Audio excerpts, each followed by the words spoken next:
আসসালামু আলাইকুম রহমতুল্লাহ। আশা করি প্রত্যেকেই অনেক বেশি ভালো আছেন।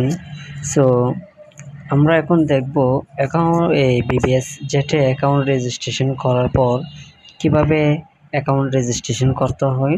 আজকে আমরা দেখব সেটা আমরা কিভাবে রিচার্জ করব। তার জন্য আমাদেরকে চলে যেতে হবে এই যে রিচার্জ যে প্রজেক্ট আছে এখানে চলে যেতে হবে।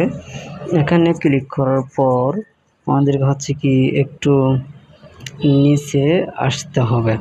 নিচে আসার পর আমাদেরকে সিলেক্ট করতে হবে যদি নগদ থেকে কি করতে চান, রিচার্জ করতে চান, তাহলে যে নগদ এটা খেয়াল করবেন, নগদ ওয়ান পে এটা হচ্ছে খেয়াল করবেন।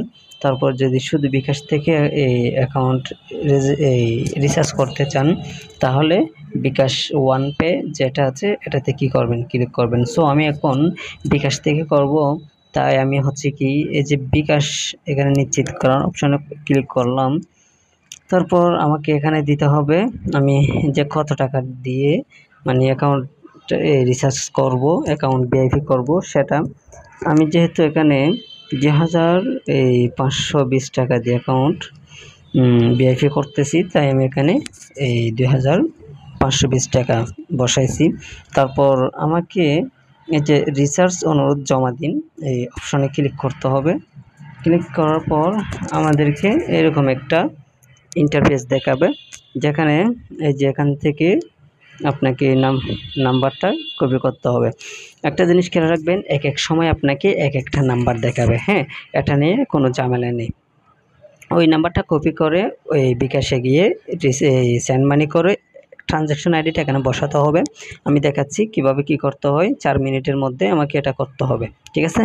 যা আমি হচ্ছে কি এই যে নাম্বারটা কপি করলাম, তারপর সোজা এখান থেকে বের হয়ে গেলাম। এখান থেকে বের হয়ে আমি হচ্ছে কি বিকাশে চলে যাব। বিকাশে চলে যাওয়ার পর সে হচ্ছে কি আমাকে এই সেন্ড মানি অপশানে ক্লিক করতে হবে।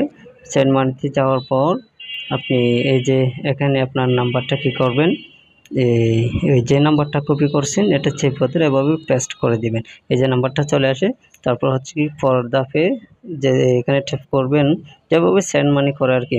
সো এখানে বরাবর ওই 2520 টাকা কি হবে বসাইতে হবে। তারপর এখান থেকে এটা এই যে এখানে পিন দিয়ে আপনি কি করবেন, এখানে হচ্ছে কি আমার পিন নাম্বার দেওয়া শেষ। আমি এখন টাকাটা কি করব একদম সেন্ড করে দিব। তারপর এখান থেকে একটা এরকম একটা স্ক্রিনশট নিয়ে নেবেন।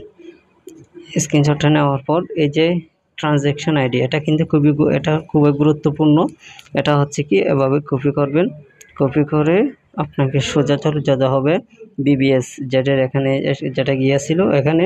তারপর এখানে হচ্ছে যে ট্রানজ্যাকশন আইডিটা কপি করছেন সেটা এখানে এভাবে বসাই দিতে হবে।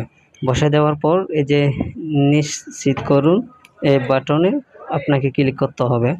তারপর ক্লিক করার পর এই যে আবার নিশ্চিত এই বাটনে ক্লিক করবেন। ক্লিক করার পর হচ্ছে যে আপনার অর্ডারটি কনফার্ম হয়ে গেছে।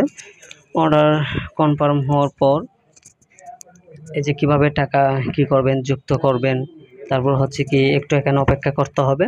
তারপর আপনার যে অ্যাডমিন আছে অ্যাডমিনের সাথে আপনি কথা বলবেন, অ্যাডমিনের সাথে কথা বলে সব কিছু আপনি রেডি করে নেবেন, ঠিক আছে।